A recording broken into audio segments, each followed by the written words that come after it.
Elden Ring. Yeah, that's the game we're going to be talking about today over here on Critics Play Games. My name is Zach. I'm one of your hosts, and I'm not a big fan of Dark Souls, Demon Souls, all sorts of things like that. I suck at these games.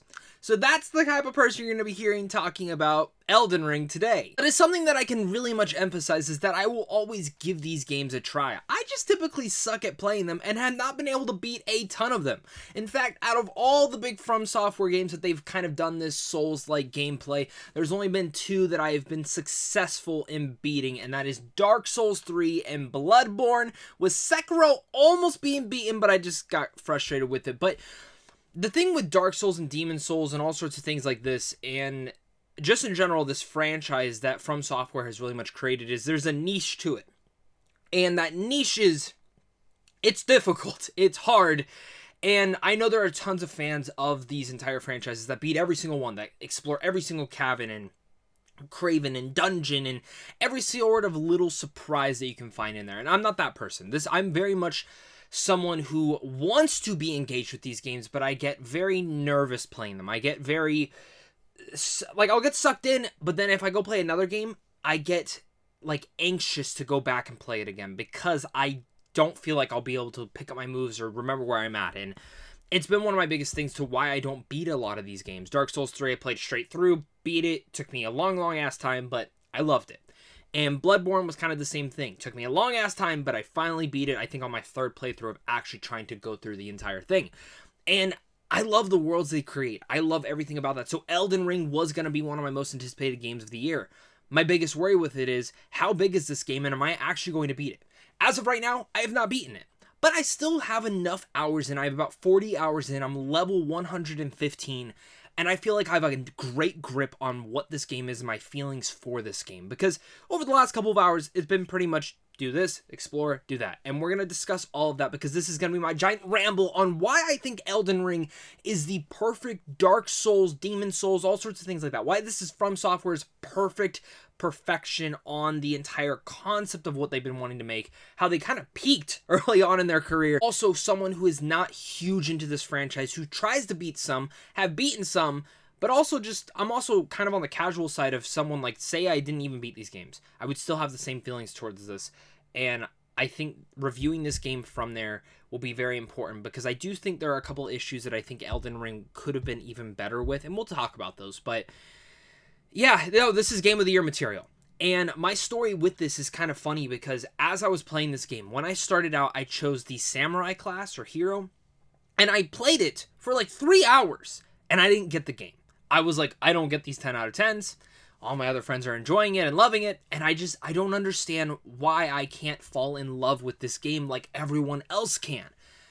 Then my friend told me, you should switch to a different class. Try a different class. If you still don't like it, then I guess the game isn't for you. And I think my biggest thing was seeing all the expectations, seeing all these 10 out of 10s, 9 out of 10s, and I'm like, okay, so like this game must be the next level from Software. And I played it, and I'm like, no, that's the same thing. And I was completely wrong. Yes, same concept, same gameplay in a sense, but it's so different with that open world. I think that is when the game finally sucked me in. I switched classes, restarted my playthrough, and now again, 40 hours in on this character, I finally understand. Well, I understood about 3 hours in on this one, but I understand the hype. The biggest change from Elden Ring from all the other games is the open world. Many other critics, reviewers, and everything of that nature have discussed that, and it's the truth.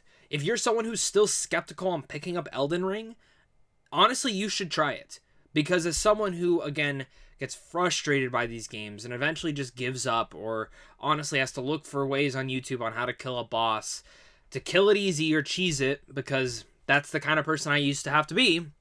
In this game, no, I genuinely just want to get better.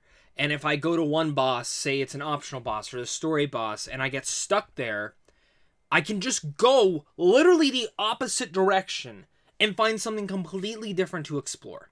A mini dungeon, a new land, a new enemy, find new materials, weapons. There's so many things to be learned and discovered in Elden Ring, making this world completely massive in size, and that every little nook and cranny there could be something hiding there for you.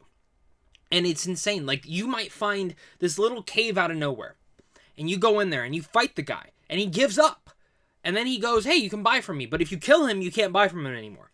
And he has one of the most important items in the game for the first boss. Like, these are little things that you just find and you explore, and it's so in-depth that I was so impressed with that. And again, the open world is the big game changer for this. I don't know what From Software does next, whether they do a new Sekiro, a new concept, or they do Elden Ring 2, but this is the game that they have made, and I don't need another game from them for a while. I mean, they could add DLC and I'd be happy, but I am so satisfied with this open world. And the fact is like, when you start killing some of the story bosses, it just opens up the world more and more. And every time you do it, just the map gets bigger. And you're like, holy shit. And then you'll do some like quest, and then you find out you can go underneath the map. Like, you can legit go under the map in Elden Ring. There's a whole underground city, multiple versions of it, dungeons, and huge lights. And I'm just sitting there, I'm like, holy shit. We're at 40 hours. I have barely scratched the surface on this world. That is a damn big-ass game. But it's one that kept me addicted. I'm still addicted to go back and play this game. I can't stop playing this game. I can't stop referring to it. I can't stop telling people to go buy it. And again, this is coming from someone who didn't understand the formula. I pushed through Dark Souls 3 because I wanted to beat one.